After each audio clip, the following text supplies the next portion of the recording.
자, 그러면 오늘 2장 재무성과의 측정.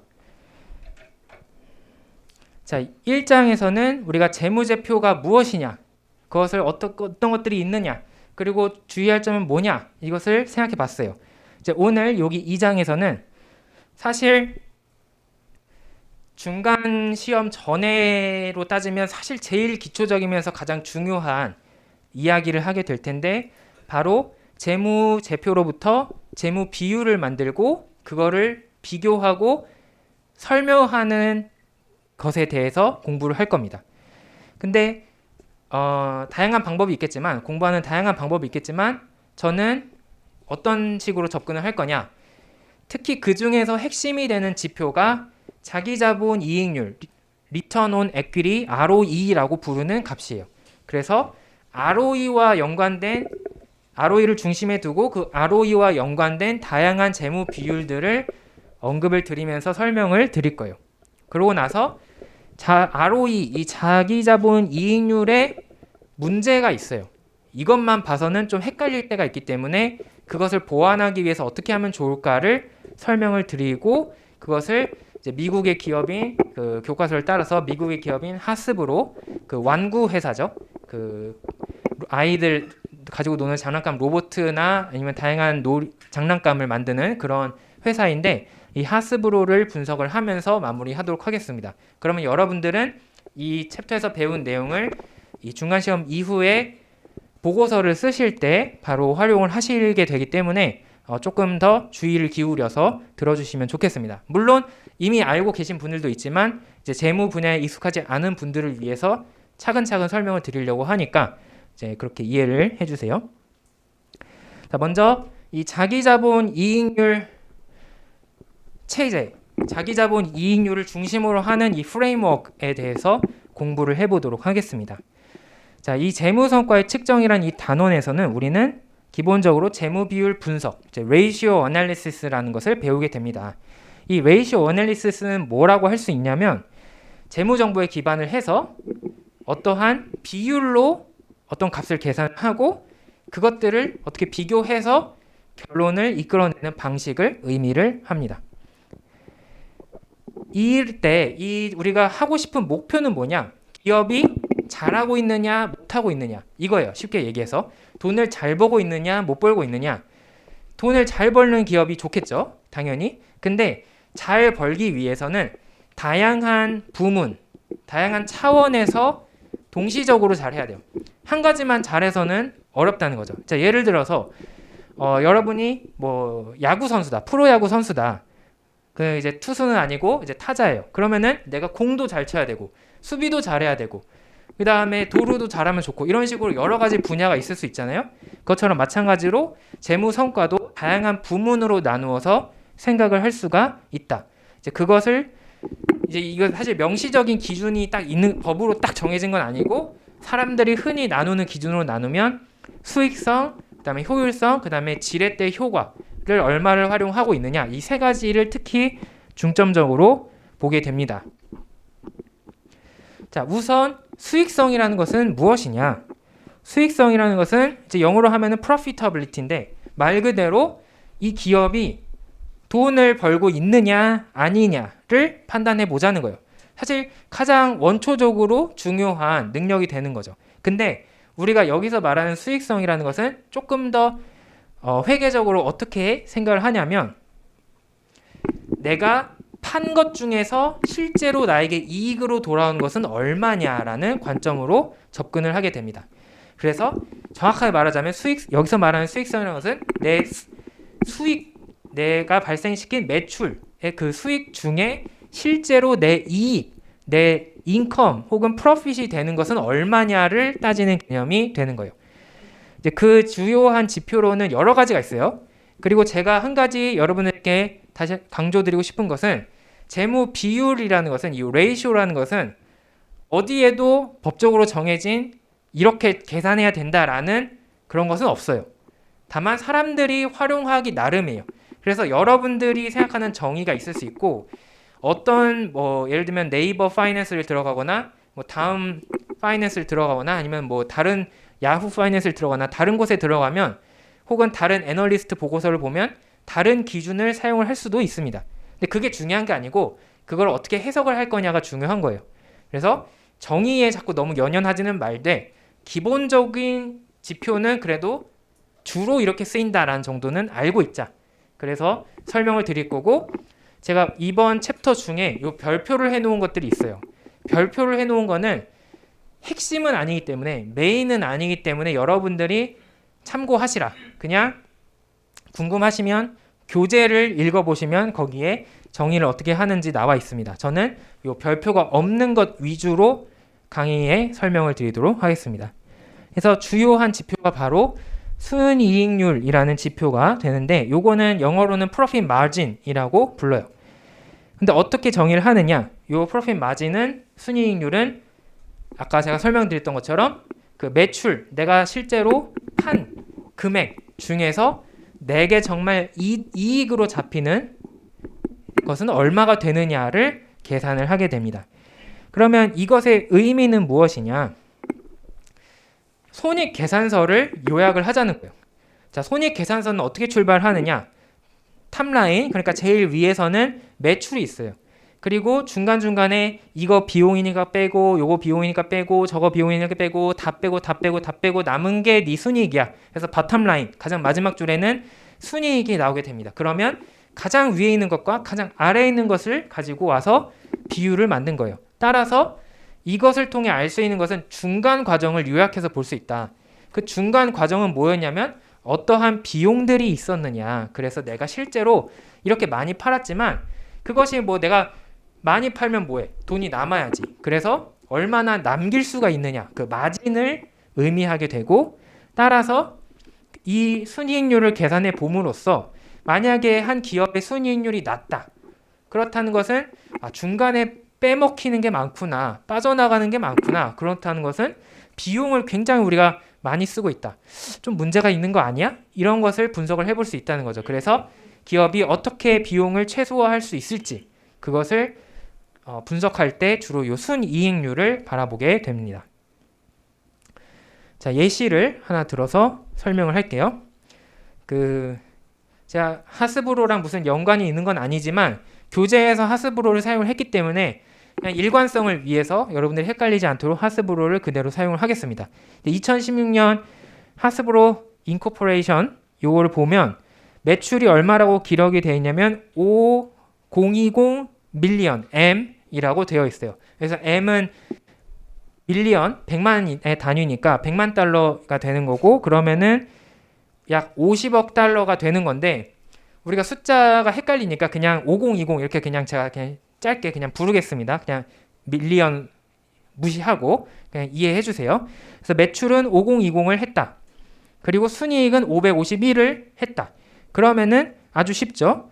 순이익률. 이 두 가지 다 그 손익계산서에서 찾을 수 있는 항목이고, 그것을 가져와서 비율을 만들면 첫 번째 재무 비율인 순이익률이 0.110이 됩니다. 근데 이것은 보통 우리가 매출이 더 크겠죠. 왜냐하면 비용이 존재를 하기 때문에 이익이 더 작다. 그래서 보통은 소수점 아래 몇으로 나오게 되는데, 이것을 보통 우리는 퍼센테이지화해서 11%라고 이야기합니다. 그러니까 100을 곱해서 표현을 한다는 거죠. 그러면 우리가 어떻게 이것을 이해할 수 있느냐? 이 하스브로는 실제 100달러를 팔면 100달러의 매출을 발생을 시키면 거기서 비용이 89달러다. 그래서 그걸 빼고 11달러만 내게 실제로 남는 금액이 된다라는 것을 의미하고 있습니다. 그래서 아까 설명을 드렸듯이 비용이 얼마나 빠져나가느냐라는 것을 보여주고 있어요. 자, 이렇게 이제 수익성의 지표를 봤는데, 그럼 두 번째로 중요한 부문은 뭐냐? 이제 효율성이라고 부를 수 있고, 혹은 활동성이라고도 불러요.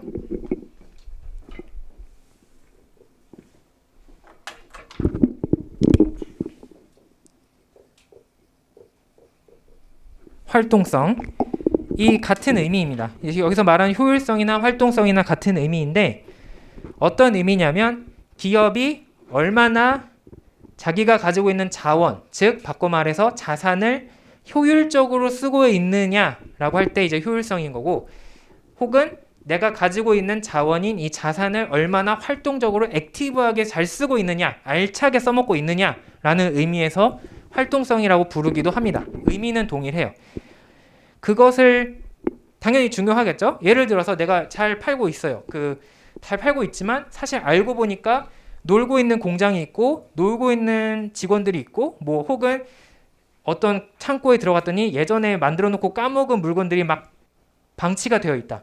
이것은 굉장히 기업을 경영하는 관점에서 화가 날 일이죠.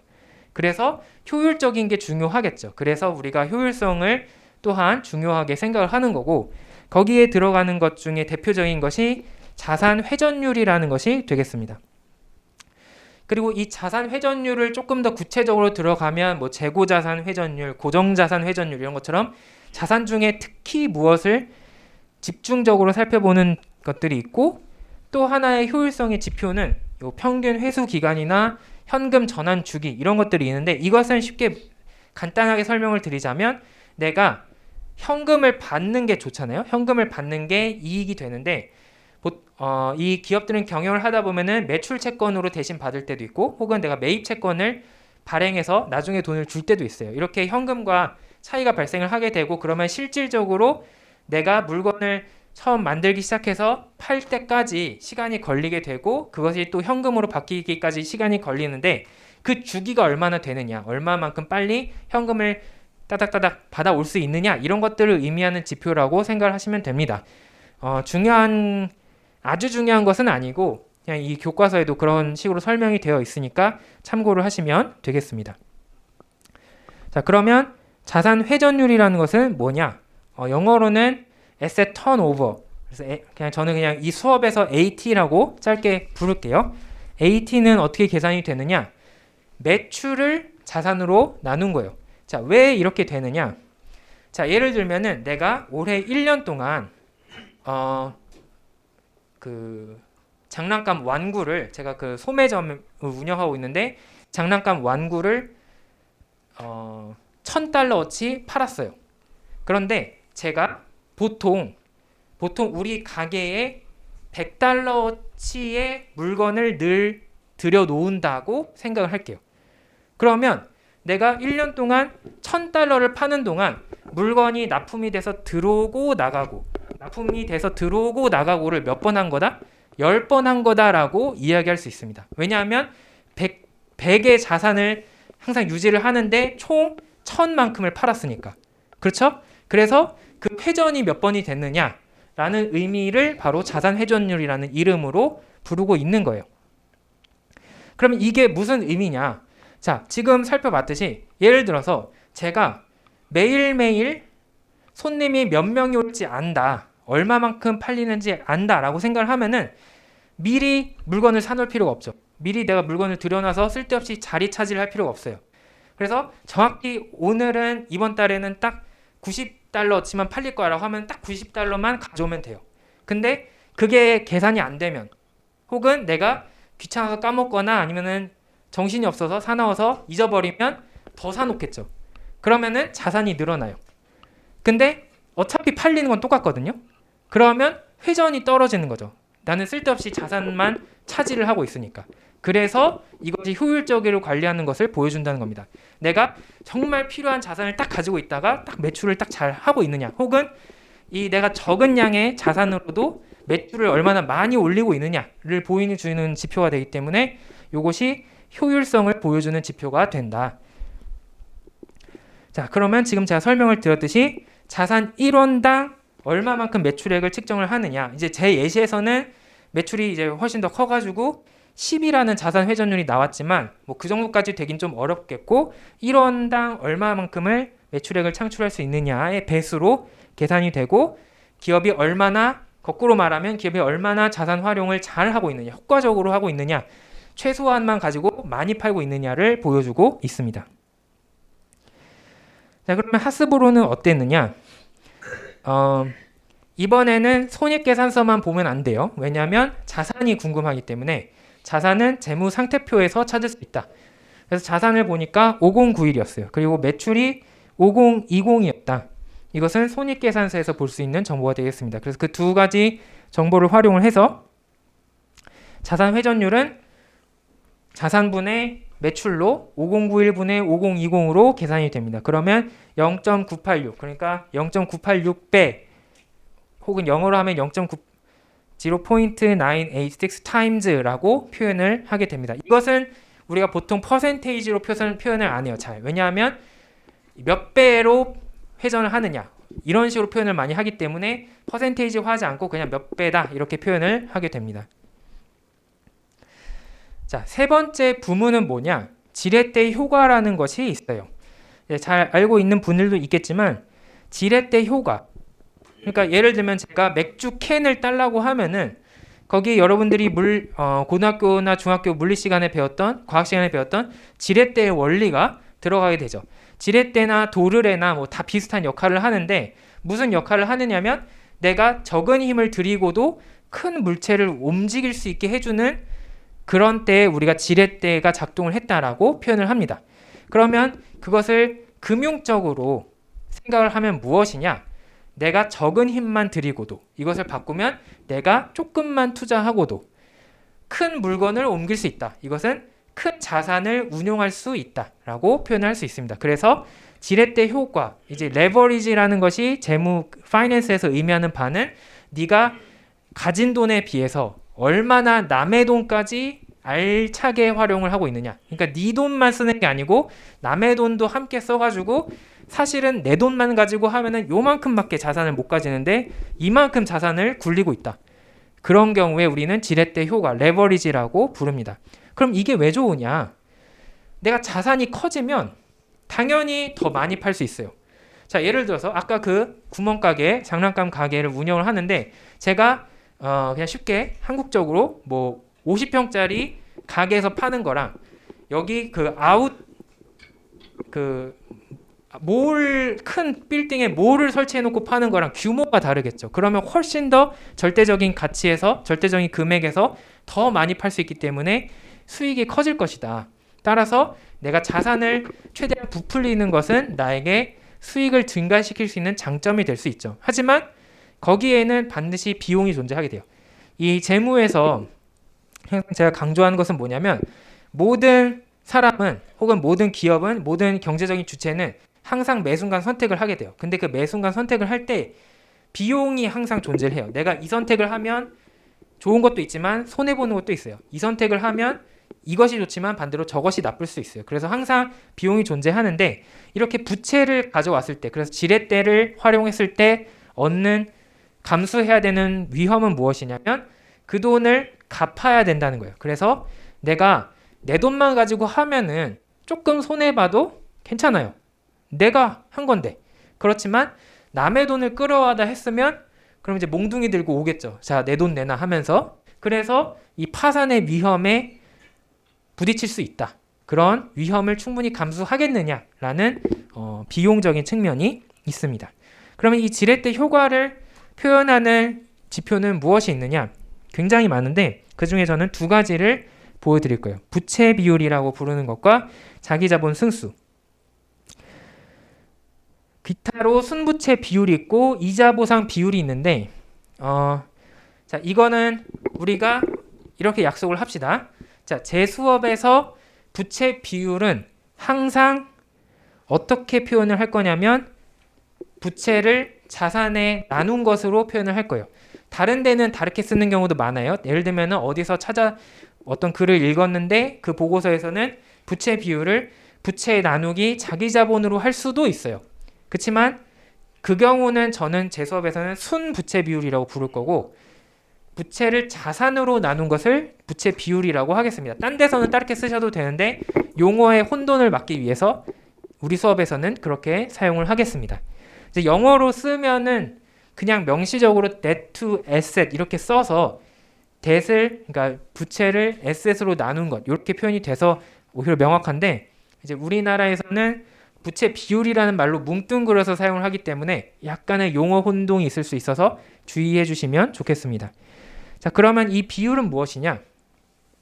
이것은 재무상태표를 요약을 하자라는 거예요.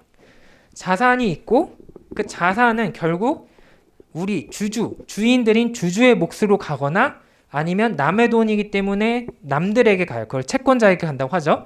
그럼 둘 중 하나인데 내 돈이 아닌 다른 몫은 얼마가 되느냐, 즉 채권자의 몫이 얼마가 되느냐를 보여주는 지표가 되겠습니다. 자, 그 다음에 두 번째 지표는 자기자본 승수예요. 이거는 equity multiplier, 그래서 EM이라고 제가 줄여서 말할 수도 있는데, 이거는 죄송합니다. 이거는 자산을 자기자본으로 나눈 거예요. 그래서 멀티플라이어, 이것도 마찬가지로 몇 배냐를 물어본다라는 의미가 되는 거예요. 그러면은 아까 레버리지를 조금 더 개념적으로 쉽게 설명을 하고 있어요. 내가 자기자본을 100원을 가지고 자산을 1000원어치를 굴린다면 내가 몇 배나 더 크게 자산을 굴리고 있느냐를 물어보는 게 되는 거죠. 그래서 에퀴티 멀티플라이어는 그때 10배다라고 대답이 될 거고, 마찬가지로 기업에게 적용을 하면 내 자기자본 대비 실제 자산은 얼마나 몇 배 더 크냐를 물어보는 질문이 되겠습니다. 의미는 사실 부채 비율이나 자기자본 승수나 동일해요. 동일한 정보를 담고 있지만 표현이 다른 거예요. 그래서 이것을 여러분들은 자유롭게 변환을 할 수 있어야 됩니다.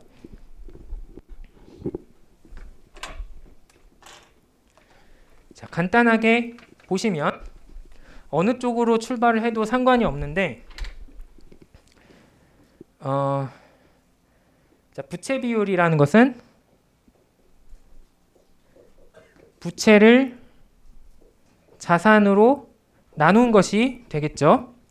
자, 그러면 이때 요 부채라는 것은 자산에서 자기 자본을 뺐을 때 우리가 부채라고 불러요. 그래서 이렇게 두 개의 항이 나오게 되고, 그러면 분모는 이렇게 동일하게 적용되니까 1 빼기 자기 자본 나누기 자산이 될 것입니다.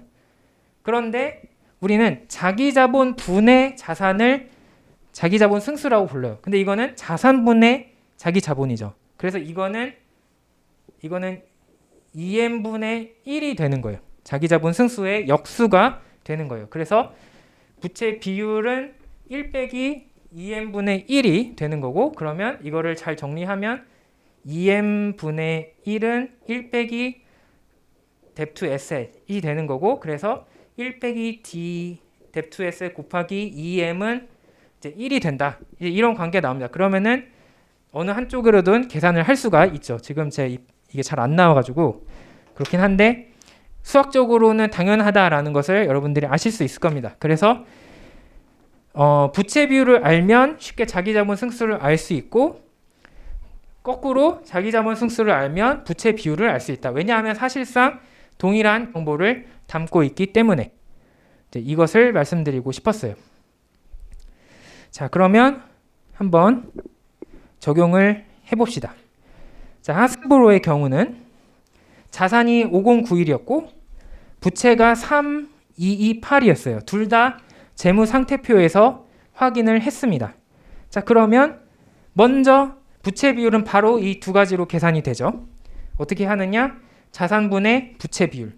그러면 0.634가 나오게 되는데, 따라서 내 자산 전체, 우리 회사에 운영하고 있는 자산 중에 실제적으로 63%는 채권자의 몫이구나, 내가 빌린 돈으로 이룬 것이구나 라는 것을 알게 되고, 그러면은 거꾸로 생각해서 약 남게 되는 37%만 우리 자기 자본이구나 라는 것을 알 수 있습니다.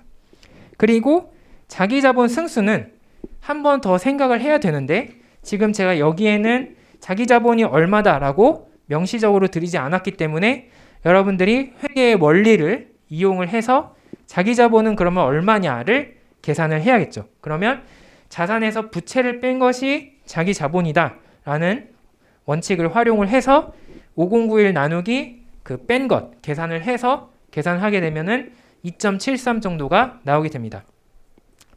자, 그러면은 이게 서로 또 마찬가지로 일맥상통한다는 것을 우리가 지표에서 알 수 있어요. 왜냐하면 아까 부채 비율이 63% 정도 된다고 했잖아요. 그러면 남는 37% 정도, 그러니까 한 3분의 1 정도가 대략 자기 자본이라는 것이고, 그렇기 때문에 자산 중에 3분의 1이 자기 자본이니까 내 자기 자본의 3배에 해당하는 자산을 굴리고 있구나. 그래서 자기 자본 승수가 3에 가까운 숫자가 나온다라는 것을 확인할 수 있는 것이죠.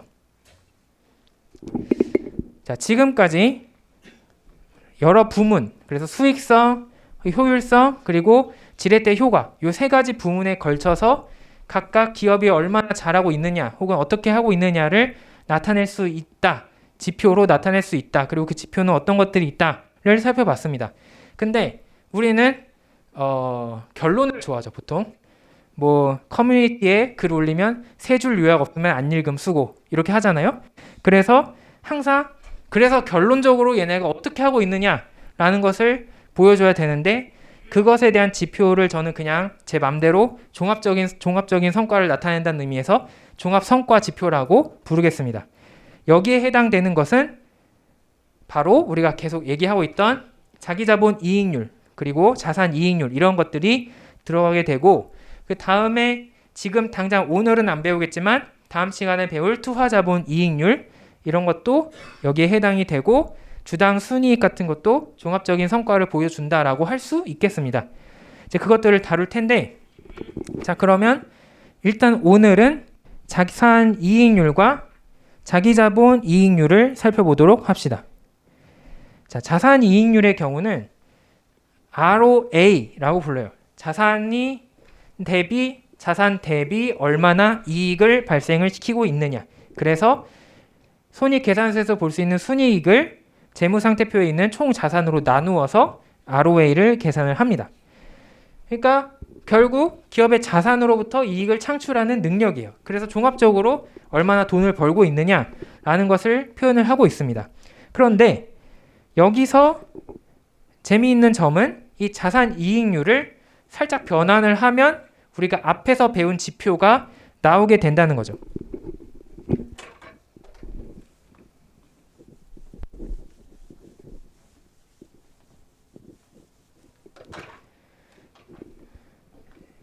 자, 우리가 자산을 가지고 이 활동을 하는 거니까 당연히 자산 대비 이익이 많으면 많을수록 좋은 걸 거예요. 근데 그것을 우리가 자산 나누기 순이익으로 계산을 했는데 여기서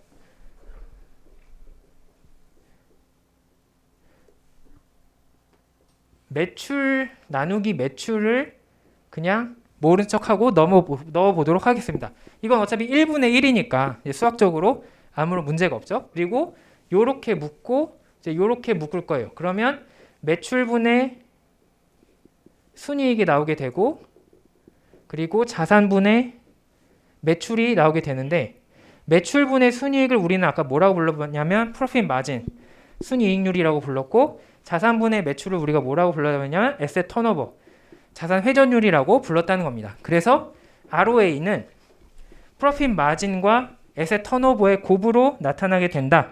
이렇게 표현을 할 수 있습니다. 자, 그러면 이 의미가 무엇이냐?